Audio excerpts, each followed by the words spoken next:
Les habitants de la République turque de Chypre du Nord, autoproclamés et reconnus seulement par la Turquie, étaient appelés à voter dimanche pour élire leurs dirigeants. Selon les premières estimations du Conseil électoral, le candidat soutenu par la Turquie, Ersin Tatar, est arrivé en tête avec 32,5% des voix, suivi par le président sortant Mustafa Akinci qui a obtenu 29,7% des votes.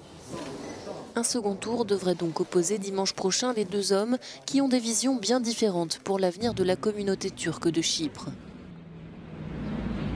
Le social-démocrate Mustafa Akinci, qui se présente pour un second mandat, a déclaré vouloir reprendre les pourparlers de paix avec le gouvernement de la République de Chypre, dans l'espoir qu'un accord puisse être conclu pour réunifier l'île.